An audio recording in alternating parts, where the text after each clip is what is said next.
এবার মেয়েটা বলে, কে আপনি? এই মরুভূমির মাঝখানে রৌদ্রের মধ্যে দাঁড়িয়ে দাঁড়িয়ে কথা বলেন, কে আপনি? ঘরে আসেন। সৈয়দনা ইব্রাহিম বলে, না, আমার পরিচয় দিব না, ঘরেও আসবো না। মেয়েটা বলে, আপনি যদি ঘরে না আসেন আমি কিন্তু রাগ করব। সুবহানাল্লাহ কোন। সৈয়দনা ইব্রাহিম ওনার ছেলে ইসমাইলরে দেখতে গেলেন, অনেক দিন পরে দেখতে গেলেন। ওই দিন বাড়িতে সৈয়দনা ইসমাইল বাড়িতে নাই, বনে গিয়েছে শিকার করার জন্য।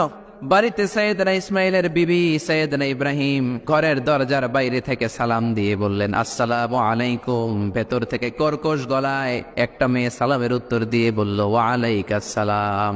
গলার মধ্যে কোনো মায়া নাই, মহব্বত নাই। জিজ্ঞেস করলো সৈয়দনা ইব্রাহিম, মা কেমন আছো? কাইফা হালুকি ইয়া উম্মি। মেয়েটা কয়, বেশি সুবিধার না। তোমাদের খাওয়া দাওয়া কেমন চলে? ভালো না। তোমার জামাই কই? বনে গেছে। এবার মেয়েটা বলতেছে, আমনে কেডা? সৈয়দনা ইব্রাহিম বলে, আমি কে চিনবারা? ইদা জা যাওজুকা মিনাল গাবা, স্বামী যখন বন থেকে ফিরবে, ফাকরাই আলাইহিস সালাম, তোমার স্বামীর একটা সালাম দিবা। ওয়া মুরিহি আইগাইরা আতাবাতা বাবিহি, আর বলবা ঘরের দরজার চৌকাটটা যেন তোমার স্বামী পাল্টে দেয়। এই কথা বলে বুখারীর বর্ণনা। কিসের হাদিস? বুখারীর হাদিস। ইব্রাহিম চলে গেলেন। ইসমাইল আসার পরে বিবি বলতে আরম্ভ করছে, দুপুরবেলা একটা বুড়া আইছিল। বুড়া কে আইছিল? সৈয়দনা ইসমাইল বলে, কোন বুড়া আসছে? কি বলছে? বিবি বলে, আপনারা সালাম বলছে। ওয়ালাইকুমুস সালাম। আর কি বলেছে? আর বলছে ঘরের দরজার চৌকাট যেন আপনি পাল্টে ফেলেন। এই কথা বলার পরে সৈয়দনা ইসমাইল চিৎকার দিয়ে বলে, ও কি করলি তুই? নিজের কপাল পুড়লি, নিজের কপালে নিজে কুড়াল মারলি। অমিয়া, চোর বোঝে চোরের সিগনাল, পুলিশ বোঝে পুলিশের সিগনাল, নবী বোঝে নবীর সিগনাল। ঠিক কিনা? সৈয়দনা ইব্রাহিম যা বলছে ইসমাইল আলাইহিস সালাম ধরে ফেলছে। ডেকে বললে, এটা বুড়া না, এটা তোর শ্বশুর।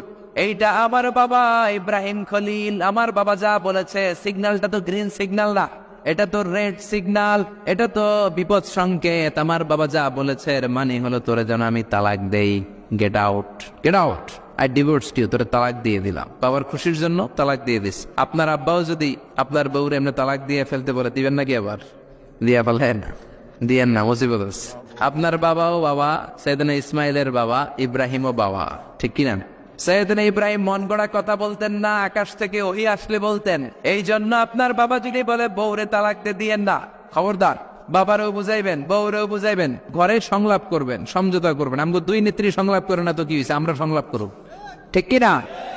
ঘরে ঘরে আমরা সংলাপ শুরু করব, মিলাই দিবেন, হ্যাঁ, বুঝাই দিবেন, বাবারও বুঝাবেন, বউরেও বুঝাবেন। তালাক দেওয়ার ইসলামী যে সিস্টেম, এটাকেও মেনটেন করলে পৃথিবীতে কোনো তালাকই থাকবে না। ডিভোর্স রেট একেবারে কমে যাবে। এখন ঘরে ঘরে তালাক। ঠিক কিনা?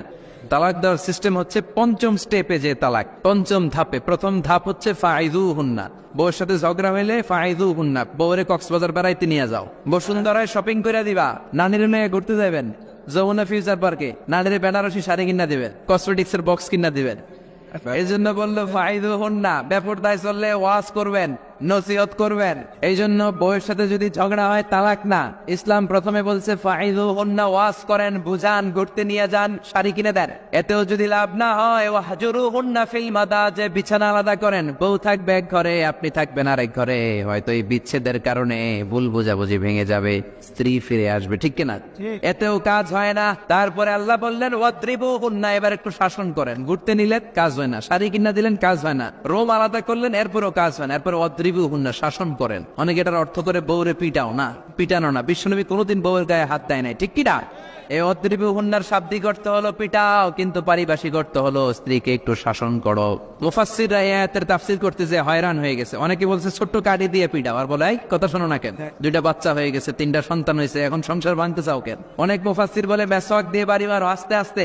অনেক মুফাসসির কয় কোল বালিশ দিয়ে পিটাও, যাতে হাত পা না ভাঙে। ঠিক কিনা? ওয়াদ্রিবুহুন্না, শাসন করো। শাসনও যখন কাজ হয় না, তারপরে আল্লাহ বললেন ফাবআসু হাকামাম মিন আহলিহি হাকামাম মিন আহলিহা, উভয় পক্ষের মুরব্বীরা বসবে, মিলায় দেওয়ার চেষ্টা করবে। এতেও কাজ হয় না। 4টা স্টেপ শেষ, পঞ্চম স্টেপে তালাক। তাও রাগের ছোট যে আমরা বলে দিই 3 তালাক, 22 তালাক, এভাবে না। তালাক দুই ধরনের, তালাক সুন্নি, তালাক আল বেদঈ। একটা সুন্নতি তালাক আর একটা বেদাতি তালাক। বেদাতি তালাক দেয়া যাবে না, সুন্নতি তালাক দিবেন। মানে প্রতি মাসে একটা। আপনার বউয়ের যখন মাসিক হয় না, যখন পিরিয়ড হয় না, আপনার বউ যখন সুস্থ আছে, ক্লিন আছে, তখন এক তালাক। 1 মাসের মধ্যে ফিরে আনার সুযোগ আছে না নাই? 1 মাস পরে দিবেন দ্বিতীয় তালাক, দ্বিতীয় মাসেও ফিরে আনার সুযোগ আছে না নাই? ঘরে রাখবেন, হয়তো বিবিরে দেখে আপনার মনে ভালোবাসা জমবে, বিবির মন নরম হয়ে যাবে, বিবিকে ফিরে আনা যাবে। তৃতীয় মাসে 3 তালাক যখন দিবেন আর ফিরে আনার সুযোগ নাই। এটাকে বলে আত-তালাক আল বাইন আল বাইনুনা। এরপরে আর ফিরে আনার সুযোগ নাই। এই প্রসিডিউর গুলো যদি মেনটেন করেন তালাক হবে, তালাক হওয়ার সুযোগ আছে। এজন্য এগুলো মেনটেন করে তালাক দিবেন, ডিভোর্স রেট কমে যাবে। ওমরে ফারুকের জামানায়